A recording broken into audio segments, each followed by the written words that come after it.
La sala de vistas del juzgado de lo mercantil número 5 era un lugar donde el tiempo parecía haberse detenido décadas atrás. El área olía a polvo de expedientes antiguos y a madera de roble encerada con demasiada dedicación y demasiada poca ventilación. Los murmullos de los pocos presentes formaban un zumbido low que siempre había sido el sonoro telón de fondo del poder del juez Augusto Valente. Para él, este murmullo era la confirmación de que el mundo, su mundo, giraba correctamente, con él en el centro. Augusto Valente, con su toga negra impecable y una barba canosa recortada con precisión militar, observaba la sala por encima de sus gafas de media luna. Sus ojos, de un gris frío como el acero, escudriñaban a los presentes con la familiaridad aburrida de quien ha visto pasar todas las miserias humanas y ya ninguna le sorprende. Hoy, el caso era aparentemente trivial. Una disputa por la propiedad intelectual de un logotipo entre una pequeña empresa familiar, Panadería La Espiga, representada por su anciano dueño, don Anselmo, y una corporación alimentaria, Nutri Global. Un caso menor en su larga carrera. Un trámite más. La pesada puerta de roble se abrió con un chirrido que cortó el murmullo de raíz. Todos los ojos, incluidos los fatigados del juez Valente, se volvieron hacia la entrada. La luz del pasillo recortó una figura inesperada, absurdamente fuera de lugar. Era un niño. No podía tener más de 12 años. Llevaba un traje azul marino impecable, demasiado grande para su menuda figura, de modo que las mangas le cubrían medio dorso de las manos. El cuello de la camisa blanca parecía ahogarlo y una corbata roja, torpemente anudada, le colgaba como un estandarte de su propia incongruencia. En sus brazos cargaba una carpeta de anillas, tan grande que casi le arrastraba por el suelo. Un susurro de incredulidad recorrió la sala. Don Anselmo, el anciano panadero, se inclinó hacia el niño con un gesto de ternura y preocupación. «Luis, ¿estás seguro?», le dijo en voz baja.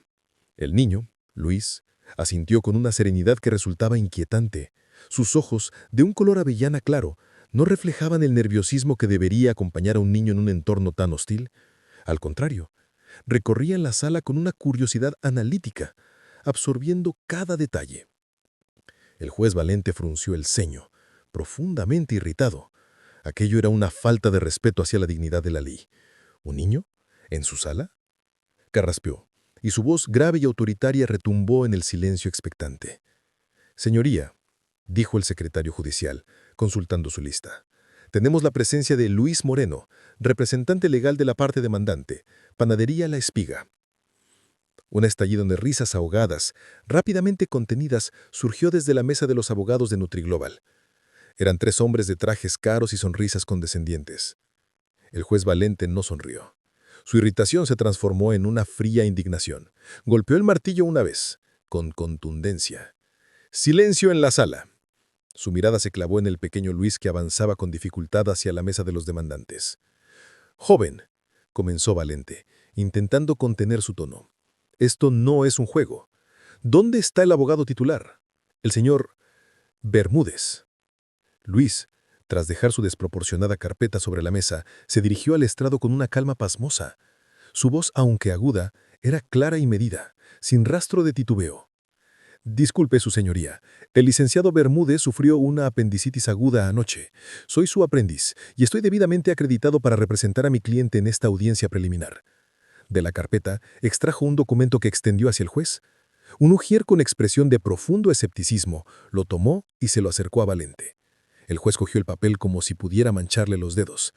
Lo escaneó con desdén. Era cierto. Una firma del tal Bermúdez y un sello notarial autorizaban a este niño para actuar en su nombre. Augusto Valente soltó un suspiro profundo, de quien tiene que cargar con la estupidez ajena. «Muy bien», concedió, con un gesto de fastidio. «Pero quiero que quede claro que no toleraré ninguna frivolidad. Las normas de este tribunal son estrictas. ¿Entiende, joven?». La palabra joven la cargó de una ironía cortante. Luis asintió de nuevo, sin inmutarse. «Perfectamente, su señoría. Comprendo la seriedad de este lugar». Volvió a su mesa y comenzó a sacar sus notas. Eran hojas escritas con una caligrafía infantil, pero meticulosamente ordenadas. La audiencia comenzó.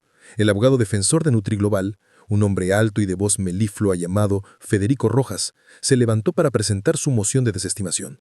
Su discurso fue un despliegue de tecnicismos legales y referencias a jurisprudencia, diseñado para abrumar y de paso para dejar en evidencia la supuesta incompetencia del rival. Cada tanto lanzaba una mirada divertida hacia Luis, como esperando que el niño se echara a llorar. Cuando Rojas terminó, se sentó con una sonrisa de autosatisfacción. El juez Valente se ajustó las gafas y miró a Luis. «Tiene la palabra, señor Moreno». El título sonó a burla. Toda la sala contuvo el aliento. Don Anselmo miró a Luis con pánico. Los abogados del Nutriglobal se preparaban para reír. Luis se levantó. Necesitó un momento para alcanzar el micrófono, lo que añadió un elemento de patetismo a la escena. Pero cuando habló, su voz no tembló. «Su señoría, agradezco la exposición de mi colega. Sin embargo, su moción se basa en una premisa fundamentalmente errónea». Hizo una pausa, dejando que la contundencia de esa frase se asentara. La sonrisa de Rojas se desvaneció un poco. El artículo 14.3 de la Ley de Propiedad Intelectual establece que la presunción de autoría recae sobre quien ha hecho pública la obra de forma notoria. La empresa de mi cliente, Panadería La Espiga, ha utilizado el logotipo de la espiga de trigo estilizada en sus fachadas y envoltorios desde hace 43 años. Existen registros fotográficos en el archivo municipal y anuncios en el diario local que así lo atestiguan, datados 2 décadas antes de que Nutriglobal siquiera existiera como empresa. El silencio en la sala se volvió absoluto. Luis no había leído sus notas. Hablaba con una seguridad absoluta, mirando directamente al juez Valente. Concluyó Luis. La moción del demandado, por tanto, no solo debe ser denegada, sino que solicito se tenga por presentada una petición de sanción por mala fe procesal. Los ojos del juez Valente, que habían permanecido medio cerrados por el aburrimiento, se abrieron de par en par. No era solo lo que el niño decía, que era jurídicamente impecable y demostraba una investigación exhaustiva. Era la forma, la tranquilidad, la manera en que había destrozado el argumento central de Rojas con la precisión de un cirujano. Por primera vez en muchos años, Augusto Valente se sintió desconcertado. La subestimación inicial se resquebrajaba, dejando paso a una incómoda e creciente intriga. Este no era un niño jugando a ser abogado. Había algo más, algo que desafiaba toda lógica en su ordenado universo, y ahora tenía toda su atención, aunque fuera a regañadientes. El verdadero juicio, aunque él no lo supiera aún, acababa de comenzar. El silencio que siguió a las palabras de Luis fue tan denso que se podía cortar con un cuchillo. El golpe seco del martillo del juez Valente hizo que más de uno en la sala se estremeciera. «El tribunal tomará un receso de 10 minutos para estudiar lo expuesto», anunció con una voz que pretendía ser serena, pero que tenía un temblor apenas perceptible para los oídos más entrenados. Se levantó con la rigidez de un soldado y desapareció por la puerta trasera de su despacho, dejando atrás una sala sumida en el caos de los susurros ahogados. Federico Rojas, el abogado de Nutriglobal, había palidecido visiblemente. Reunido en un rincón con sus 2 colegas, hablaba en voz baja pero con gestos vehementes, lanzando miradas asesinas hacia la mesa de la parte demandante. Don Anselmo, por su parte, miraba a Luis con una mezcla de asombro y veneración. «Luis, hijo, ¿de dónde has sacado todo eso?», preguntó con la voz quebrada por la emoción. Luis, sin embargo, no parecía eufórico. Su expresión era de una concentración absoluta. Mientras el anciano panadero le palmoteaba la espalda, los ojos del niño no se despegaban de la puerta por donde había desaparecido el juez. Sabía que aquel primer movimiento había sido solo una escaramuza. Había conseguido llamar la atención de Valente, sí, pero ahora había despertado a la fiera. La condescendencia inicial se habría transformado en alerta, y un adversario alerta era mucho más peligroso. «Fue solo el principio, don Anselmo», murmuró Luis, abriendo de nuevo su descomunal carpeta. «Ahora viene lo difícil. El juez Valente es un formalista. Va a buscar cualquier resquicio para invalidar mi posición, para demostrar que esto es un error. No puede permitir que un niño le gane en su propio juego, en su sala». En su despacho, Augusto Valente no se había sentado. Recorría la estancia de un lado a otro, con las manos entrelazadas a la espalda. La furia le hervía por dentro, pero era una furia fría, controlada. La furia de un hombre cuyo mundo había sido sacudido en sus cimientos. No era tanto el argumento del niño, que era sólido, lo admitía para sus adentros, sino la afrenta, la humillación implícita de ser corregido de forma tan pública por alguien que no debería ni siquiera entender los conceptos que manejaba. «¿Cómo es posible?», musitó para sí, deteniéndose frente a un estante repleto de gruesos volúmenes de jurisprudencia. Revisó mentalmente el artículo que el niño había citado. Era correcto. La aplicación, impecable. Rojas había cometido un error garrafal confiado en que nadie se molestaría en investigar a fondo el caso de un humilde panadero, pero ese niño sí lo había hecho. ¿Quién estaba detrás de él? ¿El tal Bermúdez? ¿El abogado enfermo? No. La firma era de un profesional, pero la estrategia, la precisión, eso olía a otra cosa. Olía a una mano experta, a una inteligencia superior que se ocultaba tras la fachada de la inocencia.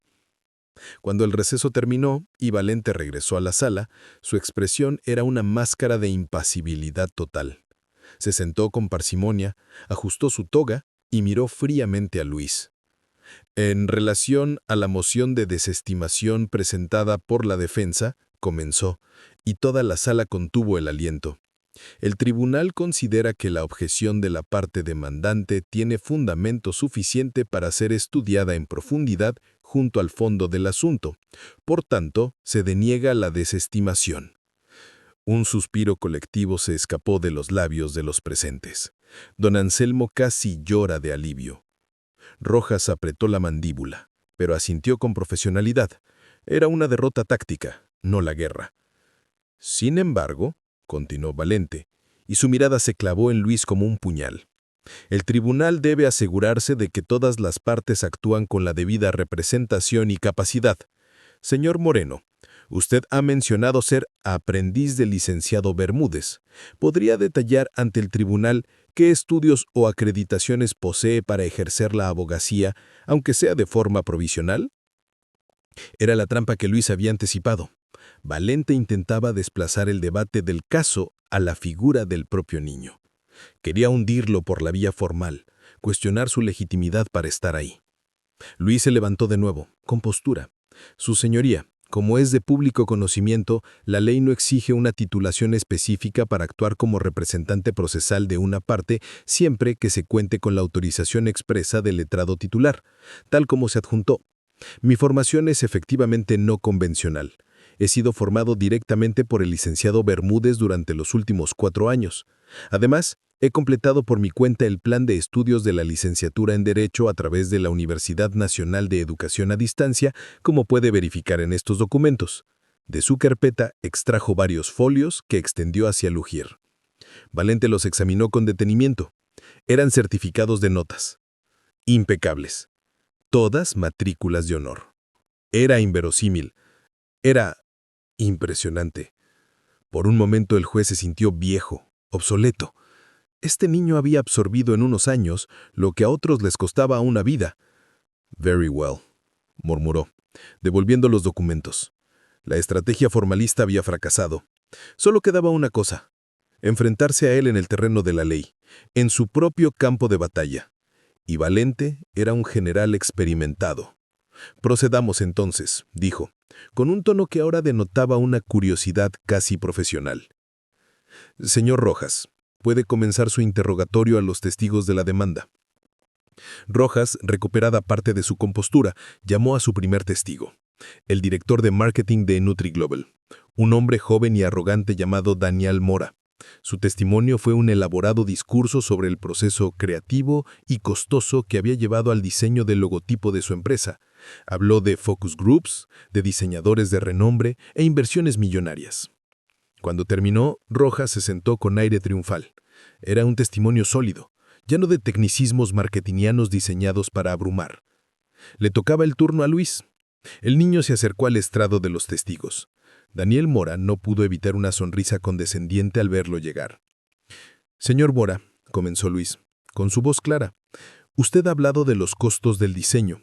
¿Podría detallar exactamente qué estudios de mercado específicos se realizaron para el lanzamiento de la línea de productos Natural Grain que utiliza logotipo en disputa?»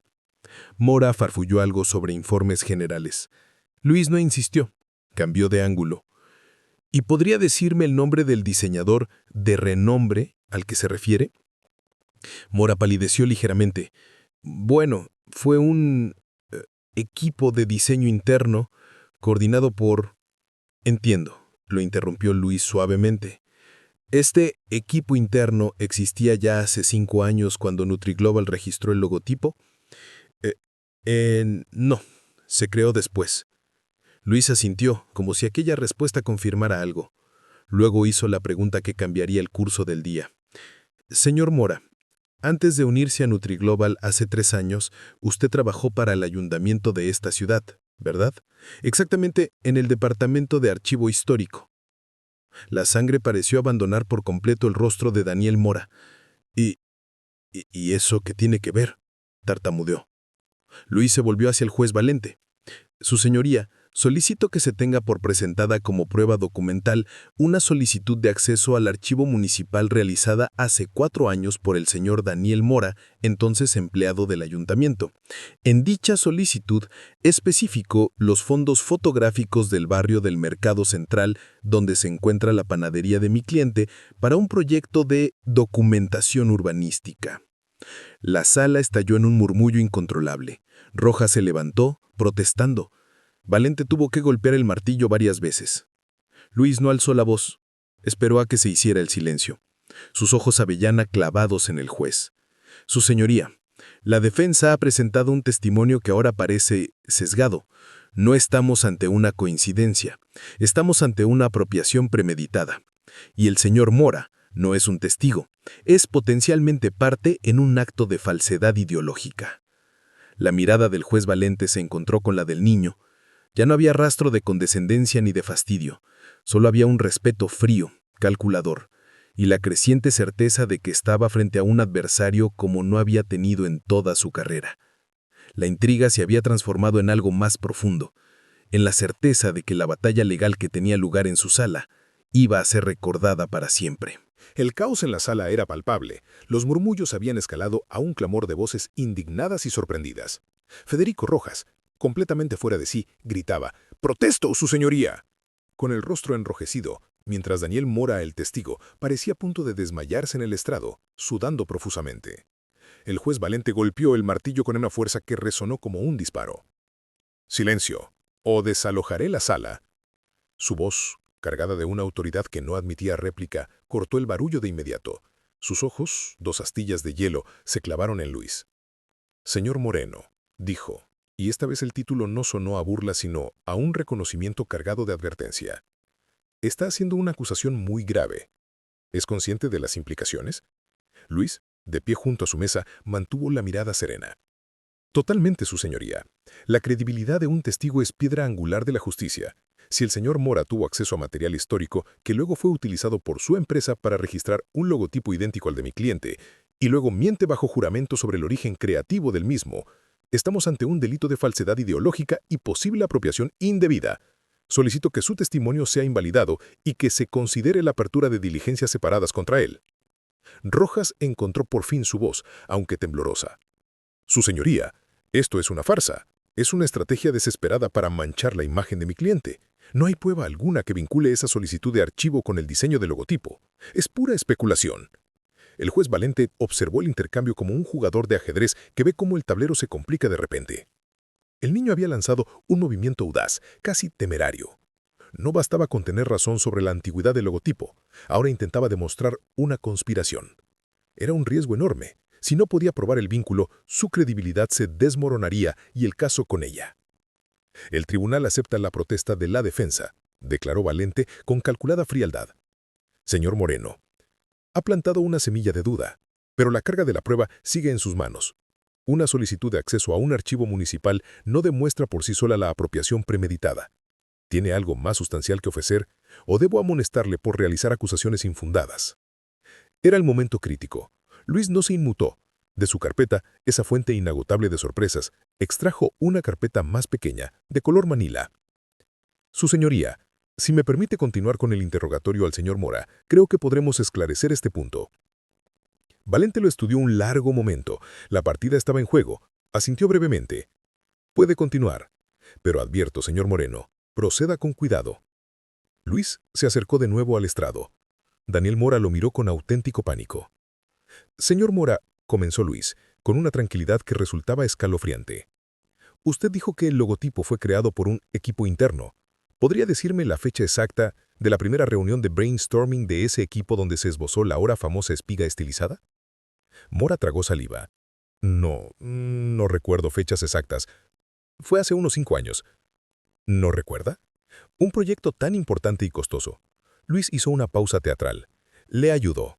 Según la documentación interna de NutriGlobal que obtuve mediante una solicitud de acceso a la información corporativa, la primera reunión formal del llamado equipo de diseño para la línea Natural Grain fue el 15 de octubre de 2019.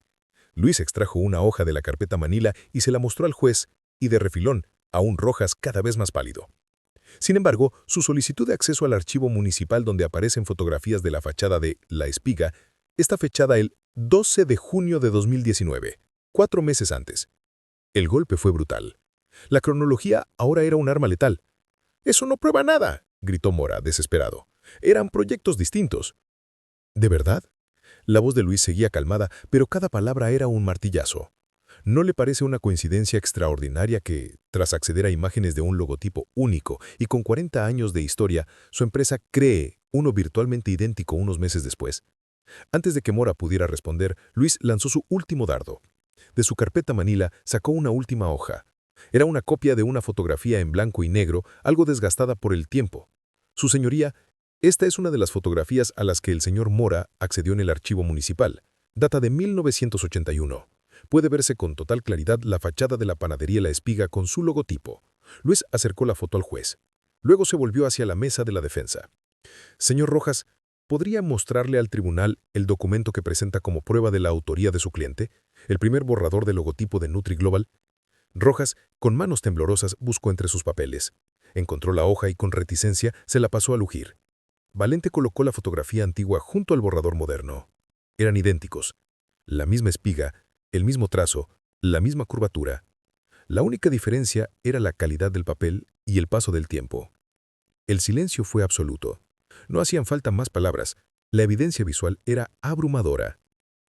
Luis miró al juez Valente. «Su señoría, la cadena de eventos es clara. Acceso al archivo, apropiación del diseño, registro fraudulento y finalmente un testimonio bajo juramento que omite estos hechos cruciales. Esto ya no es simplemente una disputa por propiedad intelectual. Esto es una suplantación». Valente observó las dos imágenes frente a él. La furia inicial había dado paso a una profunda y fría reflexión. El niño no solo estaba ganando el caso, estaba destapando una cloaca de mentiras y corrupción justo en el corazón de su tribunal, y estaba haciéndolo con una meticulosidad y frialdad que le helaba la sangre. Su subestimación inicial ahora le sabía a hiel. Había creído que podía controlar la situación, pero Luis Moreno había tomado las riendas por completo. «Señor Rojas», dijo Valente, y su voz era tan gélida que hizo estremecer a todos. «El tribunal invita a que, tras lo expuesto, reevalúe la posición de su cliente. El testimonio del señor Mura queda invalidado por falta de credibilidad. Y en efecto, el tribunal considera que hay indicios más que suficientes para remitir estos hechos a la Fiscalía para la investigación de posibles delitos. Señor Moreno, el tribunal queda a la espera de la presentación de sus argumentos finales. La audiencia se suspende hasta mañana a las 9 en punto». Al golpe del martillo, la sala estalló de nuevo, pero esta vez las miradas hacia Luis no eran de condescendencia o burla, eran de respeto, de incredulidad y, en el caso de los abogados de NutriGlobal, de auténtico terror. El niño abogado no solo los había derrotado, los había desnudado ante la ley. Y el juez Augusto Valente, al recoger sus papeles con una mano que apenas lograba disimular un temblor, supo que al día siguiente no solo se decidiría un caso, se estaba reescribiendo, ante sus ojos, el significado mismo de la justicia. La mañana siguiente llegó con una tensión eléctrica que se respiraba en el mismo aire del juzgado. La noticia del niño abogado, que había puesto contra las cuerdas a NutriGlobal y había dejado sin palabras al severo juez Valente, se había esparcido como un reguero de pólvora. La sala, casi vacía el día anterior, estaba ahora abarrotada de curiosos, periodistas y hasta colegas abogados que querían ser testigos del histórico desenlace. Don Anselmo, el panadero, llegó con su mejor traje, una esperanza renovada brillando en sus ojos ancianos, mientras que en la mesa de la defensa, Federico Rojas y su equipo parecían no haber dormido en toda la noche, con rostros demacrados y ojerosos. El juez Augusto Valente hizo su entrada con una solemnidad aún más marcada que de costumbre. Su rostro era una máscara impasible, pero cualquiera que lo conociera bien habría detectado la profunda conmoción en sus ojos. Aquel caso había dejado de ser un trámite más en su rutina. Se había convertido en un punto de inflexión, un espejo incómodo que le reflejaba las grietas de su propio sistema de certezas. Se sentó y su mirada barrió la sala hasta posarse en Luis. El niño estaba en su sitio, sereno, hojeando sus notas finales. Su traje le seguía quedando grande, pero ahora, sobre sus hombros, parecía cargar no la inocencia de un niño, sino el peso frío de la ley. «Señor Rojas», comenzó Valente, su voz grave rompiendo el silencio expectante. «El tribunal espera que haya aprovechado la noche para reflexionar sobre la posición de su cliente. ¿Desea hacer alguna declaración o presentar alguna prueba adicional antes de los alegatos finales?» Rojas se levantó. Parecía haber envejecido 10 años. La arrogancia se había esfumado, reemplazado por una resignación amarga. «Su señoría, tras consultar con mi cliente, NutriGlobal desea retirar su contrademanda y reconocer la legitimidad de los derechos de propiedad intelectual de la panadería La Espiga sobre el logotipo en disputa». Un murmullo de asombro recorrió la sala. Era una rendición incondicional. Pero Valente no se inmutó. Su mirada era de hielo. «Eso solucionaría el aspecto civil del caso, señor Rojas. Sin embargo, el tribunal ha sido testigo de evidencias que apuntan a posibles conductas delictivas. La retirada de la demanda no detiene la rueda de la justicia penal que, en mi opinión, ya ha comenzado a girar». Sus palabras fueron un mazazo final para la defensa. Rojas se dejó caer en su asiento, derrotado. Valente se volvió entonces hacia Luis. «Señor Moreno, tiene la palabra para su alegato final». Todo el aire pareció salir de la sala. Todos los ojos se clavaron en la pequeña figura que se levantaba y caminaba hacia el centro de la sala. Luis no llevaba notas. Iba a hablar de memoria. Se plantó frente al estrado, mirando no al juez, sino a la sala, como si su mensaje fuera para todos los presentes. «Su señoría», comenzó, y su voz clara y firme no titubeó ni por un instante. «Agradezco la rectificación final de la parte demandada. Es un alivio para mi cliente, el señor Anselmo, quien ha dedicado su vida a un oficio honesto, horneando pan con la misma dedicación que cuidó de su negocio y de su familia. Pero este caso ha dejado de ser hace tiempo una simple disputa por un dibujo». Eso pausó, dejando que sus palabras calaran. «Este caso se ha convertido en una lección sobre la esencia de la justicia. La ley no son solo estos gruesos volúmenes que decoran su despacho, su señoría». Luis señaló hacia la estantería tras el juez. «La ley es una herramienta poderosa que puede ser utilizada para construir o para destruir, para proteger al débil o para aplastarlo. La empresa NutriGlobal intentó utilizarla para destruir y aplastar. Confiaron en su poder, en su dinero, en la complejidad de los procedimientos que, sabían, resultarían abrumadores para un hombre humilde como don Anselmo». Luis caminó lentamente frente a la mesa de la defensa, sin mirarlos, pero cada palabra era un latigazo para ellos. Confiaron en algo más. Confiaron en el prejuicio, en la idea preconcebida de que un niño, por el simple hecho de ser un niño, no podría entender las complejidades de su mundo. Subestimaron la preparación, subestimaron la verdad y, sobre todo, subestimaron la determinación de quien defiende lo que es justo.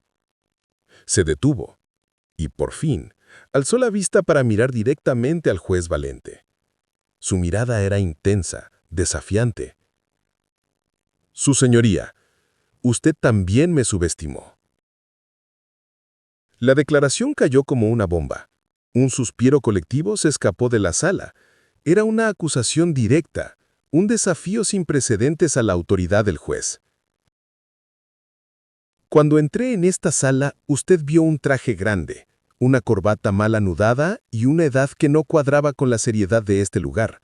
Vio una anomalía, una frivolidad, y trató de deshacerse de ella mediante tecnicismos, cuestionando mi legitimidad antes que mis argumentos.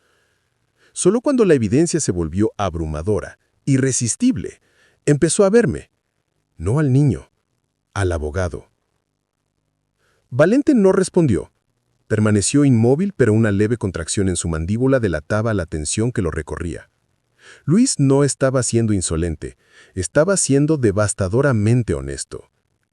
El mensaje de este caso, su señoría, no es solo que no se debe juzgar un libro por su portada. Eso sería demasiado simple. El mensaje es que la verdadera justicia es ciega, pero no sorda ni muda. No puede permitirse el lujo de la condescendencia ni del prejuicio, porque la próxima vez la persona que sea subestimada en esta sala quizás no tenga la suerte de tener las pruebas a su favor. Quizás sea un inmigrante al que no se le cree por su acento, una mujer a la que se menosprecia por su género, o un hombre pobre al que se ignora por su ropa vieja. Y entonces, su señoría, la justicia no solo habría fallado, habría sido cómplice. Luis hizo una última pausa, conteniendo la emoción que por primera vez asomaba en su voz. Don Anselmo no solo merece recuperar lo que es suyo, esta ciudad, todos nosotros, merecemos una justicia que nos vea a todos con los mismos ojos, que escuche nuestros argumentos, no que calcule nuestro valor por nuestra apariencia. Hoy he demostrado que la ley puede ser manejada por unas manos pequeñas, si están guiadas por la integridad y la verdad. Espero que la sentencia de este tribunal refleje no solo la victoria de mi cliente, sino el triunfo de ese principio. Eso es todo, su señoría. Al terminar, Luis nos esperó una respuesta. Dio media vuelta y regresó a su asiento en medio de un silencio absoluto, roto solo por el sonido de sus pasos. No había arrogancia en su andar, solo la tranquilidad del deber cumplido. El juez Valente permaneció en su sitial, mirando el espacio que el niño había ocupado. Las palabras de Luis resonaban en la estancia. Cada una de ellas una semilla de duda plantada en el terreno fértil de su propia conciencia. La humillación no era pública como él había temido. Era íntima, profunda. Era la constatación de que, en su afán por proteger la dignidad de la ley, quizás había olvidado proteger su esencia. Caracteres y que la historia será de 6 páginas. El silencio que siguió al alegato de Luis era de esos que pesan, que tienen densidad propia. No era la quietud expectante del inicio, sino un mutismo cargado de admiración, de incomodidad y de profunda reflexión. Las palabras del niño abogado no habían sido un simple cierre de caso, habían sido un espejo colocado frente a cada persona en la sala, y especialmente frente al juez Augusto Valente. Don Anselmo tenía las lágrimas resbalando libremente por sus mejillas arrugadas, no solo por la victoria inminente, sino por la dignidad con la que su defensa había iluminado la sala. En la mesa de NutriGlobal, la derrota era un sabor amargo mezclado con el pavor a las consecuencias penales. Federico Rojas miraba fijamente la mesa, incapaz de levantar la vista. El juez Valente no se movió. Permaneció en su alto sitial, como una estatua tallada en la misma madera de roble que lo sostenía. Su rostro, habitualmente un compendio de severidad y desdén, estaba ahora desprovisto de cualquier emoción reconocible. Era el rostro de un hombre cuyos cimientos, cuidadosamente construidos a lo largo de 40 décadas de carrera, acababan de ser sacudidos por un terremoto inesperado. Las palabras de Luis le resonaban en el interior. Usted también me subestimó. La próxima vez, la persona que sea subestimada en esta sala, quizás no tenga la suerte de tener las pruebas a su favor. Eran acusaciones que no podía refutar porque en lo más profundo de su ser sabía que eran ciertas. Durante largos interminables segundos, la sala aguantó la respiración, esperando una reacción, un golpe de martillo, una reprimenda por la insolencia, algo.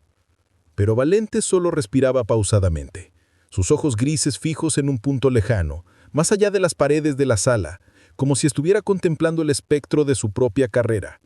Finalmente se aclaró la garganta. El sonido, áspero y seco, hizo que todos se estremecieran.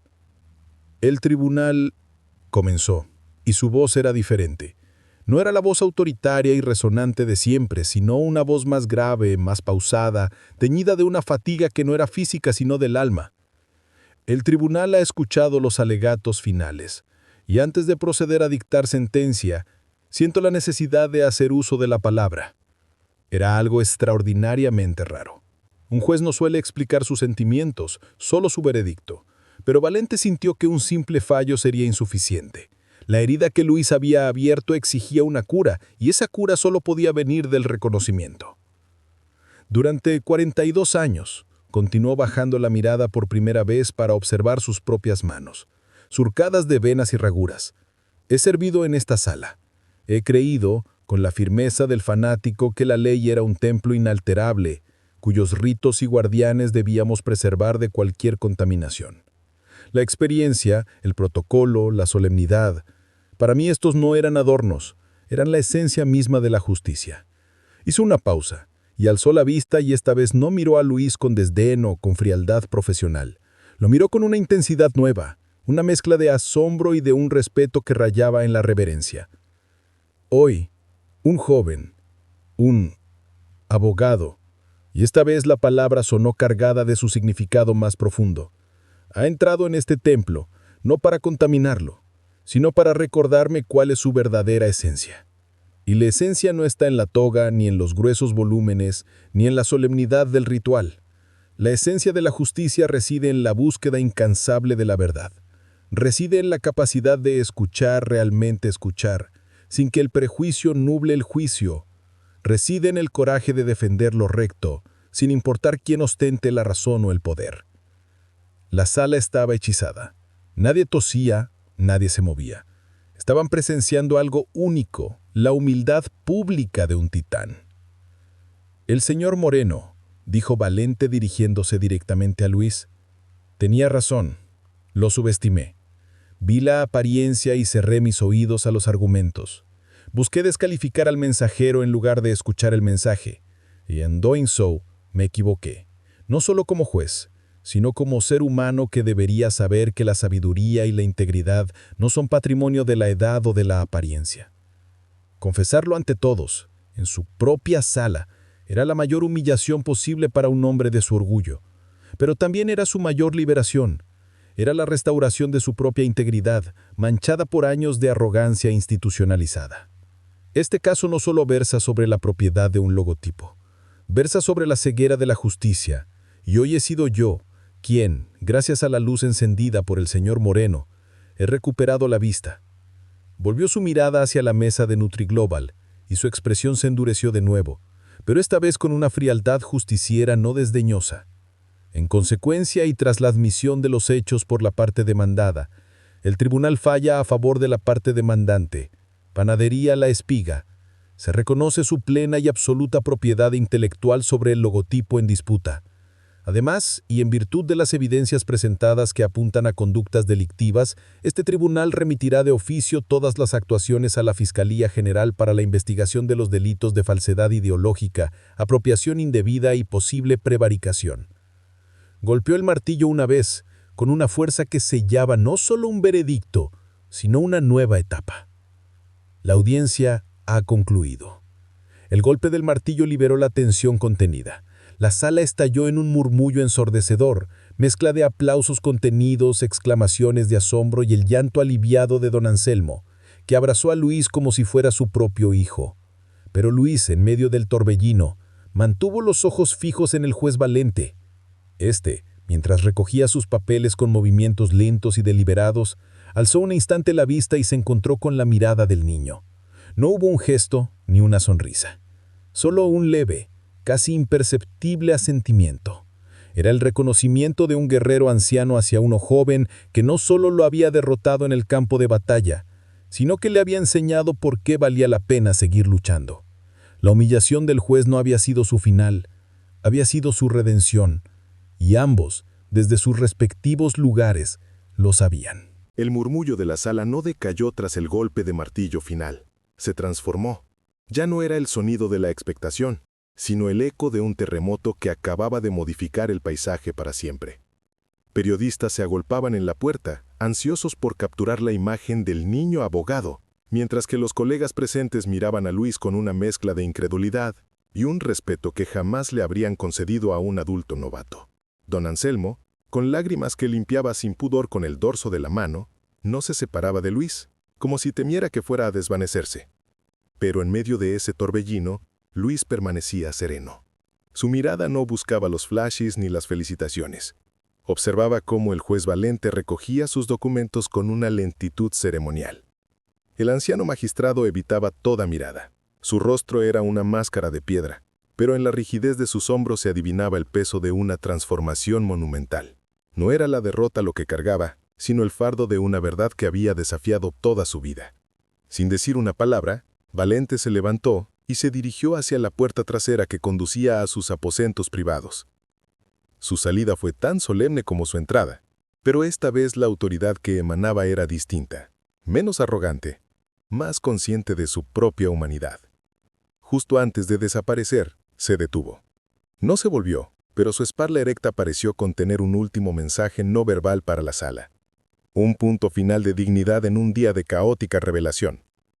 Fue entonces cuando Federico Rojas, el abogado de Nutri Global, se acercó a la mesa de la demanda. Su derrota era absoluta, pero en sus ojos ya no había rabia, solo una resignación amarga y el miedo palpable a lo que vendría. «Señor Moreno», dijo con una voz ronca. Luis lo miró, expectante. «Mi cliente desea llegar a un acuerdo extrajudicial. Además de reconocer la propiedad, estamos dispuestos a indemnizar a Panadería de Espiga por los daños y perjuicios causados. Una suma significativa». Era una rendición total, un intento desesperado por suavizar el golpe penal que se avecinaba. Luis intercambió una mirada con don Anselmo, quien asintió con la cabeza confiando ciegamente en su joven protector. «Mi cliente está dispuesto a escuchar la propuesta», respondió Luis con frialdad profesional. «Pero cualquier acuerdo deberá incluir una disculpa pública y por escrito, y será evaluado sin perjuicio de las acciones penales que el tribunal ya ha derivado a la Fiscalía. La justicia, señor Rojas, ya no es negociable». Rojas asintió, comprendiendo que la batalla había terminado y que solo quedaba gestionar las consecuencias. Se retiró con la cabeza gacha, un hombre profesionalmente destrozado. La salida del juzgado fue una escena dantesca. Luis, agarrado de la mano de don Anselmo, fue recibido por una pequeña multitud y los destellos de las cámaras. Pero en lugar de dejarse llevar, Luis se detuvo en lo alto de las escalinatas de granito. Un reportero le alargó un micrófono con una pregunta trivial sobre cómo se sentía. Luis lo ignoró por completo. Su mirada barrió a los presentes, y cuando habló, su voz, aunque cansada, tenía la misma claridad que había resonado en la sala. «Esto no es una celebración», dijo calmando a la multitud. «Es una advertencia. Hoy ganó la verdad, pero ganó porque tuvo los recursos para abrirse paso. La ley es un arma poderosa, pero demasiado a menudo está guardada en un arsenal al que solo algunos tienen llave. La verdadera victoria no será que un niño gane un caso, sino que nadie, nunca más, sea subestimado al cruzar las puertas de un tribunal por su edad, su origen, su aspecto o su pobreza. Que esto sirva para recordar a todos, jueces, abogados y ciudadanos, que la justicia debe ser ciega, pero nuestra humanidad no puede serlo. No podemos cerrar los ojos ante la injusticia que se comete cuando juzgamos por la portada. Don Anselmo recupera lo que es suyo, pero la deuda que la justicia tiene con todos los que han sido silenciados por el prejuicio, esa deuda sigue pendiente». No eran las palabras de un niño, eran las palabras de un profeta de la ley. Dejó el micrófono y, sin responder a más preguntas, ayudó a bajar las escaleras a don Anselmo. Una limusina negra, enviada por un bufete de abogados que ya quería fichar al prodigio, los esperaba. Luis abrió la puerta para el anciano panadero con un gesto de cortesía que contrastaba con la ferocidad de su discurso. Dentro del coche, mientras se alejaban del bullicio, don Anselmo rompió el silencio. «Luis, hijo, ¿y ahora qué? Eres famoso». Luis miró por la ventana viendo cómo el majestuoso edificio del juzgado se empequeñecía en la distancia. Un edificio lleno de salas como aquella, lleno de Augustos Valente que necesitaban recordatorios. «Ahora, don Anselmo», dijo Luis, con un atisbo de cansancio en su voz infantil. «Volvemos a la panadería. Usted a hornear pan y yo tengo que estudiar. Esto no ha hecho más que empezar».